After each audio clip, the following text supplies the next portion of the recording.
Number 13, pay for your mother to attend conferences. Quite a number of mothers like going for church conferences. I know some people will say, me, I go to this church, and my mother goes to that church. It's none of your business. That's her church. That's what she likes. Yeah?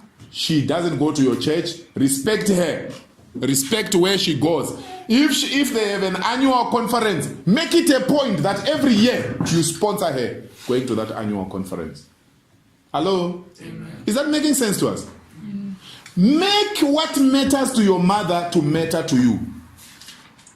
Other mothers are going for church conferences and all kinds of things. Your mother remains at home because she has no money. Some of those parents who are going, it's their children who are paying for the conferences. Some are actually picked by their children by car. Or they are given a driver to drive them to the conference and back. Your mother can't go. Because she has no money. And you are busy praying, Lord, bless me, oh God. Your mother was going to pray for you at that conference, which she didn't go. Hallelujah. If she had gone to that 3 days, 7 days conference, she was going to pray for you there. But unfortunately, because you are using your money for other things, you are waiting until you become a millionaire. That's why your situation is not changing. May God grant us grace. Amen. Let your mother be happy. Sponsor her to go for conferences. And as she goes to the conference, let her go with a new dress. Amen? Let her go with a new blanket. Let her feel more comfortable. You don't have to be rich to do those things. You need to be rich in heart. Because there are people who are rich, they have a lot of money, but their hearts are very poor. So they don't give anybody. They are very stingy. They even kill people for them to be richer. So you don't have to be really rich in terms of money for you to cater for your mother or to love your mother. It has to be in the heart. Praise the name of Jesus. It has to be in the heart. That's why you see that some mothers and fathers, they are being taken care of right now by the child who is not the richest. That child is rich in heart. Their pockets may not be rich as of now, but their heart says, God, if you can give me more, I'll take care of my parents. And that's why such people get blessed. Yet there are others who have everything, but their mothers are crying like this baby is crying. Praise the name of Jesus. Day and night. Your mother was shedding tears day and night when you were growing up. Now your mother is still shedding tears when you are grown up. May the Lord grant us grace. Amen. We must learn to honor our parents. Amen. Number 14, honor your mother's friends.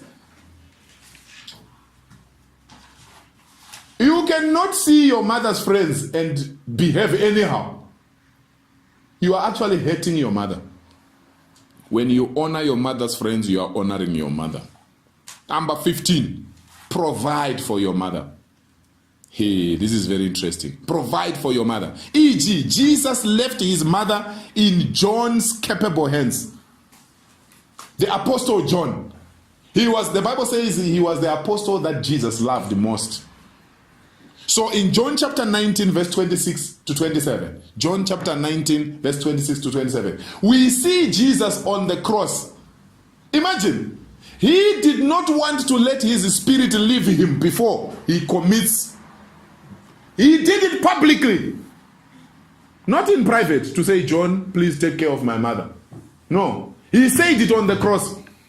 He said, mother, see your son. Son, see your mother. From that day, John took care of Jesus' mother.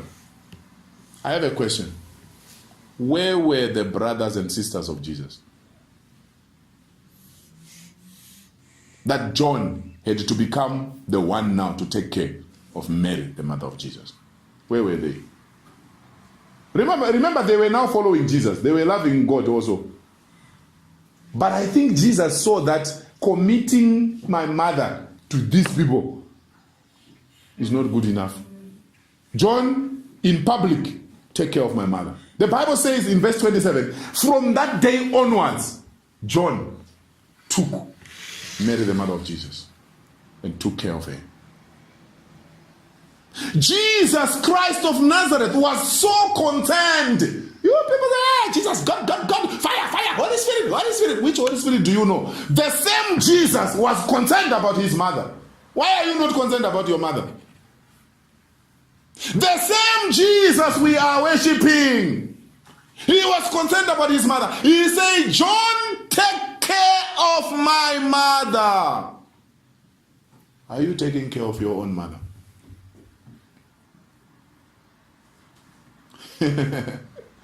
God have mercy on us. Amen? Amen. Hallelujah. Amen. John, take care of my mother. Provide for your mother. If you don't do something for your mother, if you don't take care of your mother, I doubt your Christianity. Not only your Christianity, but I just doubt you completely. If you don't take care of your mother-in-law, I doubt your Christianity. I doubt your integrity.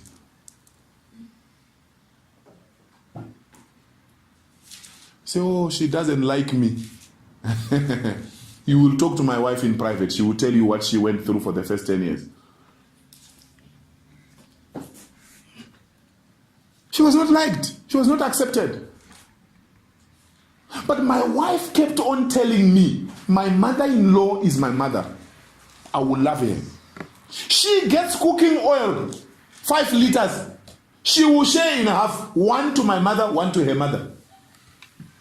And she was not accepted. I'm telling you, she was not accepted. But today, my mother will call. She will just call her. How are you? How are you? Makadi kwa askana. How are you girls? Talking to my wife. She will call me also. But she can decide to call my wife or to call me. She can ask for things from me or she can ask things from my wife. My wife will say to me, did mom tell you that she wants ABC? I say, she didn't tell me. She will talk to my wife. The same woman who soldiered for 10 years with a mother-in-law who didn't accept her. So don't give me any excuse. It's an attitude of the heart. If my wife for 10 years soldiered on without being fully accepted, and now they are like mother and daughter. Are you with me? It's not an excuse. So don't give any excuses. You can't make impact and make excuses at the same time. Praise the name of Jesus. Does it mean there are no challenges? You can still have challenges with your mother. You can still have challenges with your mother-in-law. You can still have challenges with your siblings. Amen? But it's the attitude that matters. It's the attitude that helps you to move to the next level. Glory to God. Provide for her. Number 16, give her money. Some people just say, no, I'm praying for her. She knows I love her. I'm praying for her. Thank you for your prayers. After you pray, give her money. Praise the name of Jesus. Number 17, tell her that you love her. Don't just say, don't say my mother knows I love her. She's not God. God is the one who sees the heart. Man looks on the outward appearance. God looks at the heart. Tell her, I love you, mommy. When was the last time you told her I love you? You see, some people, do you know there are people who don't have mothers, who have never seen their mother? Probably they don't even understand the message I'm preaching right now. Because there is nobody that they can look at who even played the mother figure. Yet others have mothers and they are playing with them. They will just wait until when their mother goes into the grave. That's when they will realize, this is how much I have lost. Never play with love. Love others while they are still there. Never take people for granted. Not just your mother, but even your siblings, even the people you work with, even the people you study with. Love. But your mother comes first. Some people know how to give a hug and love to everybody at school, at work. Everybody knows them to be very sweet. But your own mother, never. May God grant us grace. Number 18, spend time with her. Spend time with her. Don't be too busy that you don't have time to be with your mother. Spend time with her. Number 19, Ask her if there is anything she wishes you do for her. Everybody has something that they can do for their mother. Praise the Lord. Ask her if there is anything she wishes you do for her.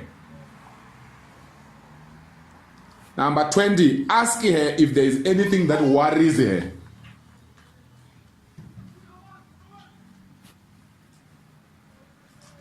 Ask her if there is anything that what?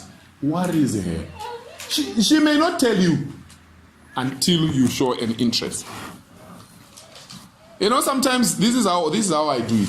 I can be talking to my mothers.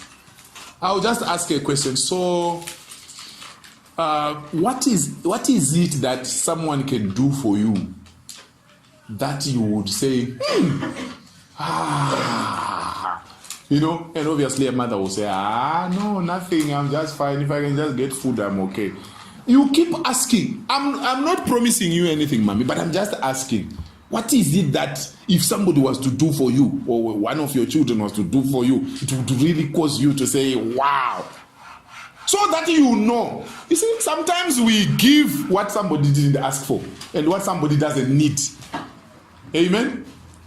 Every Christmas, you are busy carrying rice and what, and even the rice you are buying is not the one she likes. Or maybe she doesn't even like rice. Yeah. You are wasting your money. It's better to ask. I remember just even this last time when our mothers were here, we go into the shops with them, we say, which drink should we buy for you? At first it was difficult for them. Just to buy, I say, which one is your favorite?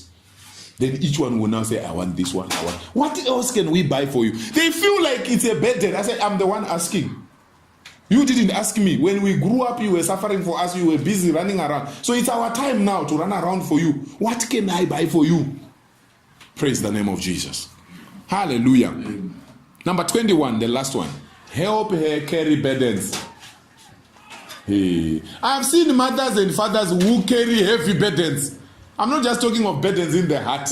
Even burdens of carrying heavy things. You see, the mother is the one paying for groceries in the shop, right? And they are working with their son or daughter. And the son or daughter, the hands are in the pockets. The mother is pushing the trolley. You mean your mother is pushing the trolley and your mother is going to pay? You are so useful. I fear you. So your job is to eat. I can easily tell what's next. Your mother is pushing the trolley.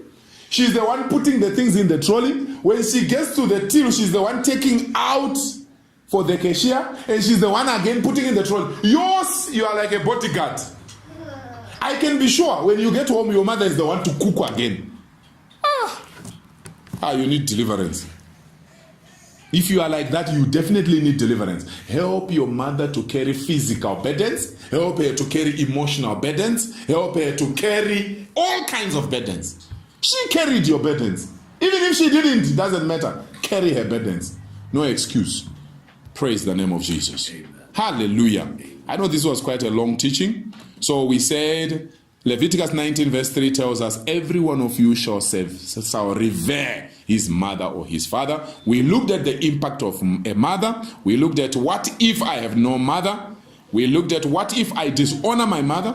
What if my mother abused me or ran away from me? What about those that are married? What should you do? Why honor your mother? And how to honor your mother. Praise the Lord. Please, you need to watch and listen to these audios over and over. May the Lord bless us. Now, let's go ahead and pray.